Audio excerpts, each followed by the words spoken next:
Well, hello, lovies. How y'all doing today? On your day off? I hope you're enjoying it, paid or unpaid. But I hope you're enjoying it. For me, I must say it has been a slow day, boring day.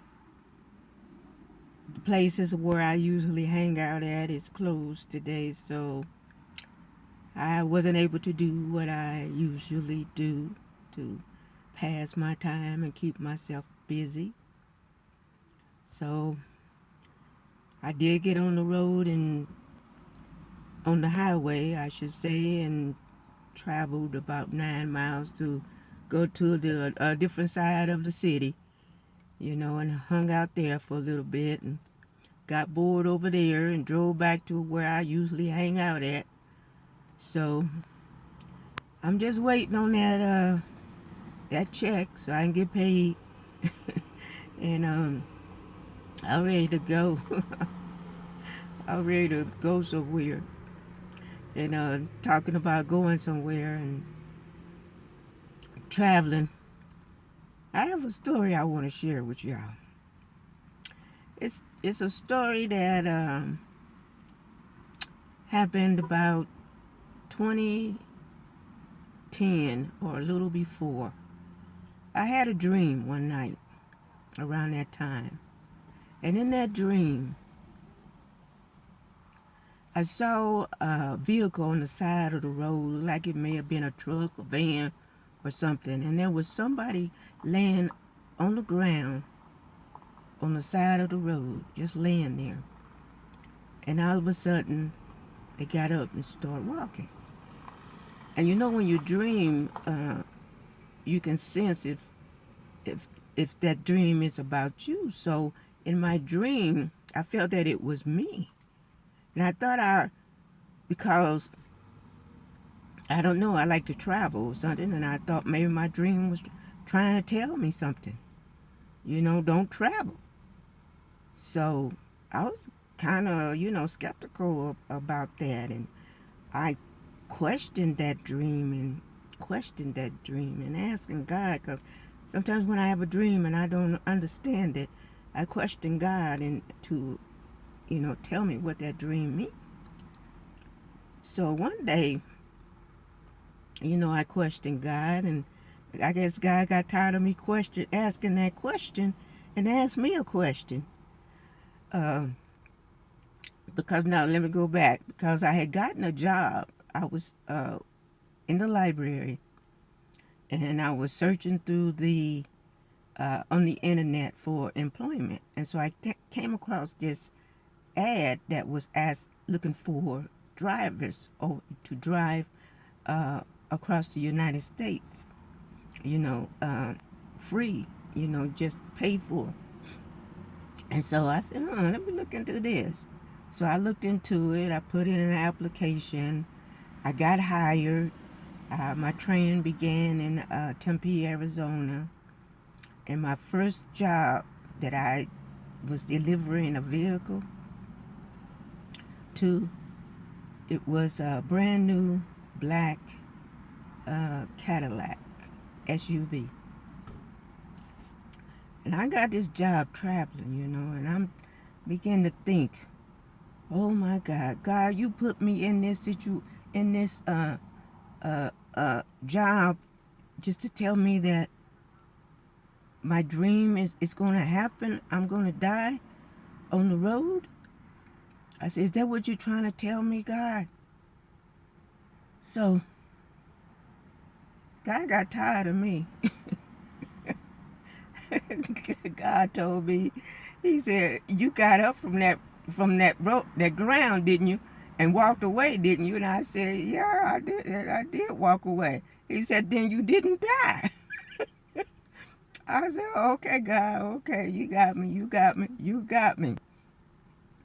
And so, and I got another one to tell after that. Cause God, he gets you. He would tell you something. He would set you straight. He always set me straight. Cause when I get the complaining, he sets me straight. So Yeah, he said, oh, you got up and you walked away, didn't you? You didn't die. You got up and walked away. I said, okay, okay. So I started working that job and I loved it. I was driving all over the place. You know, I drove that black Cadillac SUV from Phoenix. I picked it up at the dealership, brand new off the lot. And I drove it to Bakersfield or Bakersville or something in California. And boy, I got to driving around in that van, in that SUV, and not knowing that there was road work up ahead. You know, and I'm checking out the vehicle as I'm driving, and I'm thinking, is this all there is to a SUV Cadillac? I'm thinking, well, I don't have no defense about y'all who have y'all Cadillacs, and you love your Cadillacs. I'm just saying. For me, I thought, you know, it was going to be something spectacular, you know, to get into a Cadillac SUV. I thought it was going to say, okay, how would you like your music? What kind of music you want to listen to? Are you comfortable? May I adjust your seats? Let me adjust the mirrors, you know, to your liking. Or is it warm enough for you? I thought I was going to get that type. I thought I was going to get that kind of treatment from that Cadillac SUV because they make it seems like, you know, they're some type of special vehicle, you know, some luxury vehicle. So I'm driving along and all of a sudden that vehicle started talking to me. It says, caution, road work ahead. I looked around and I'm like, what the hell? Yeah, the vehicle talking to me. But it didn't impress me because I thought I would get more from just that. But yeah, after that experience, and the thing was, when I delivered the vehicle, I was delivering the vehicle to uh, uh, a vice president of a company, so they was getting, you know, the vehicle. So I knew it had to be somebody big up in the company that was gonna get a Cadillac, you know, SUV.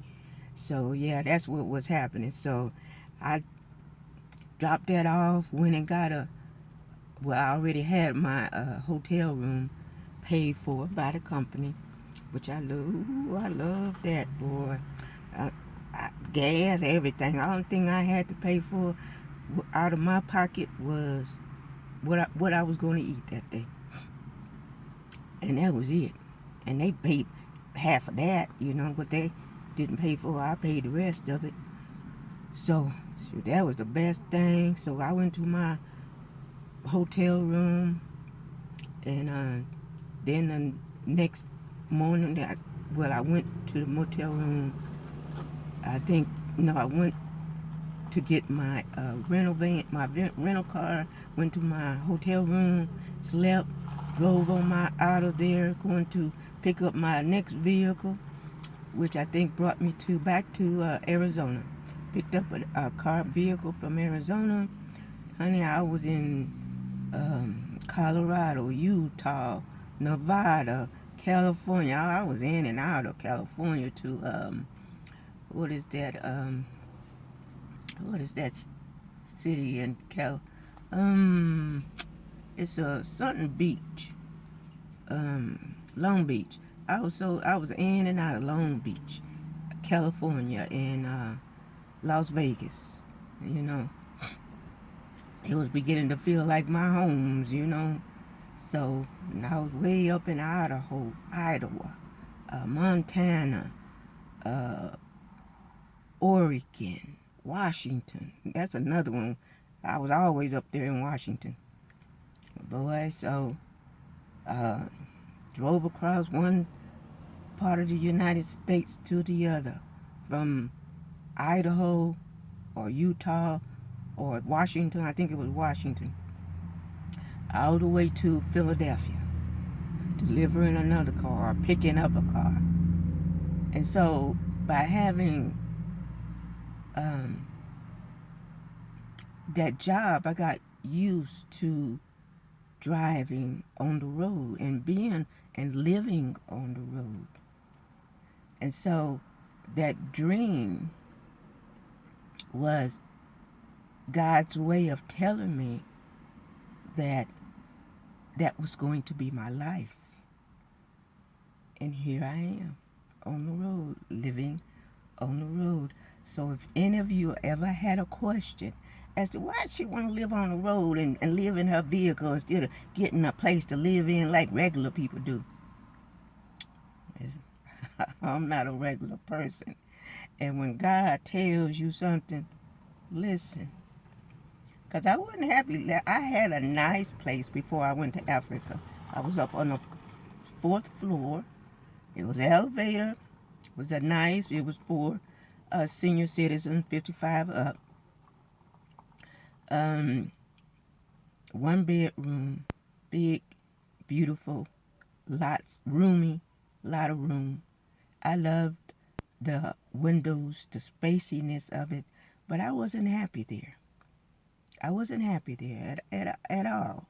So I had to go to Africa, and plus I wasn't happy with the fact that, you know, even though I had 2 incomes at the time, you know, it was the fact that every time my Social Security went up, so did my rent. That was pissing me off. I don't like that kind of crap. You know, they want to keep you down. You know, take the little bit that you get and keep you down, because I wasn't going to work forever. And so I ended up, when I turned 65, I left that job. I held that job for 7 years. I loved it. I didn't want to let it go, but I had stopped. The company had switched over to another name and how they did things, and they put a stop to over the road. You had to become what do they call these drivers now, where they what do they call it? I can't think of the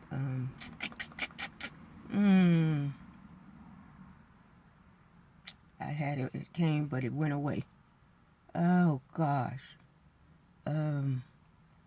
I can't think of it right now, but it's they'll pay you when you accept a job. They'll give you a certain amount of money for that job, and you manage that money, and whatever you had left, that was your pay for that job. So it's still on the tip of my tongue, but it won't come off. Dang, I can't think of it. But when I do, before I post it, I'll put it up there what I'm talking about if I don't remember.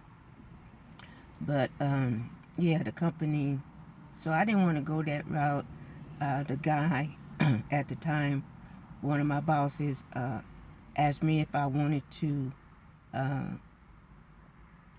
work local, and so I decided, yeah, if you can pay me a certain amount,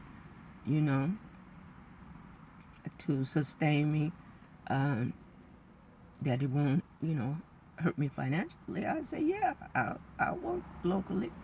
And so he did that, and I worked locally until I quit up in 2020, what is it?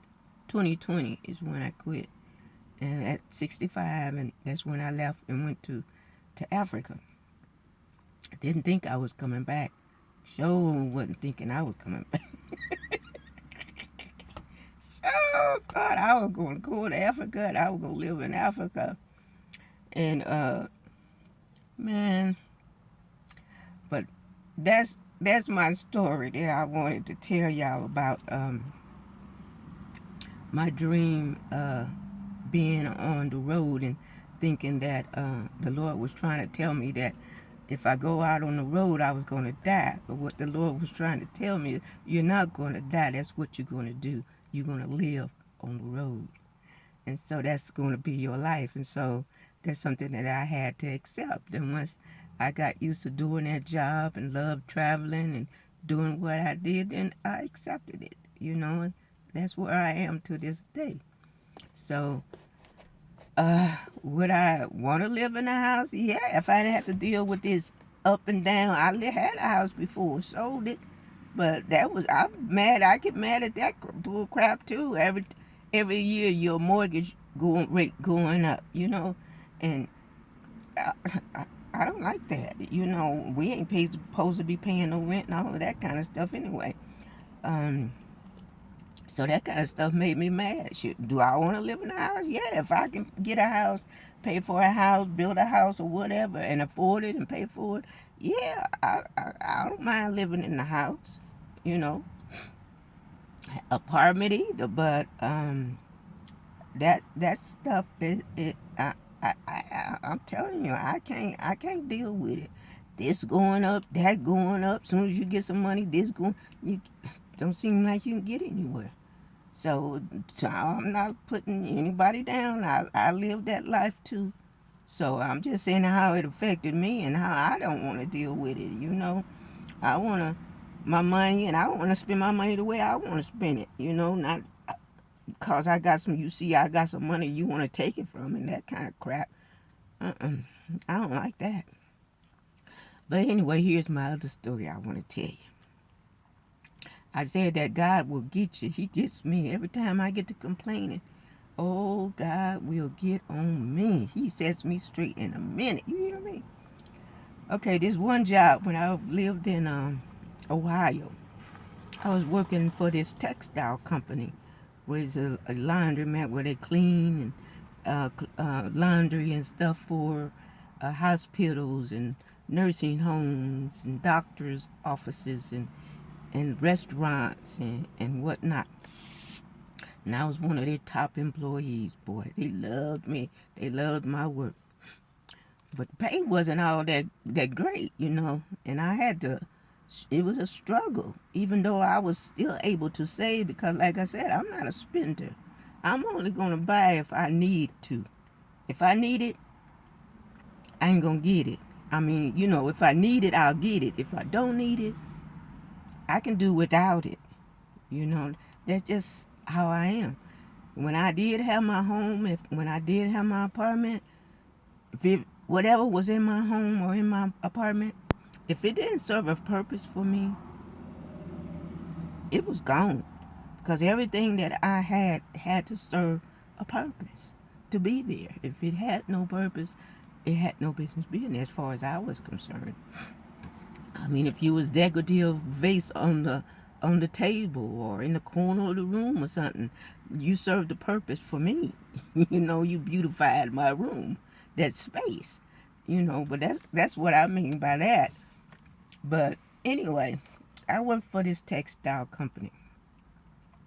And the money wasn't all that great. We got a lot of overtime and everything, and that helped me to save a little bit on the side. And after I had sold my house, so I had some money in savings.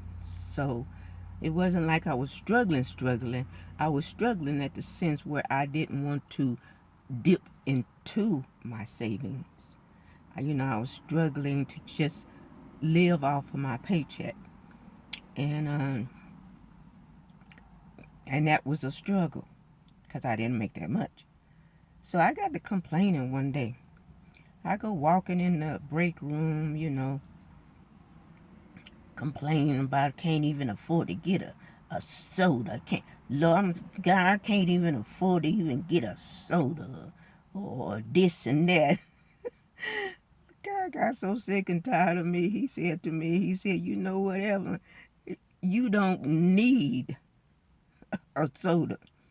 I said, God said, drink water. I said, there wasn't nothing I can say. I couldn't say nothing, not a thing. I said, yeah, you're right. That's the only thing I could say. Yeah, you're right. Because that's all I was drinking, water. Trying to stay in budget, trying to, not dip into my savings so that, because I had plans of leaving Ohio and moving back to Arizona where I'm originally from. And so, I had to stay on budget, but in the meantime, I was complaining. God got so tired, sick and tired of me. God was like, you know what? You don't need soda, but you need water.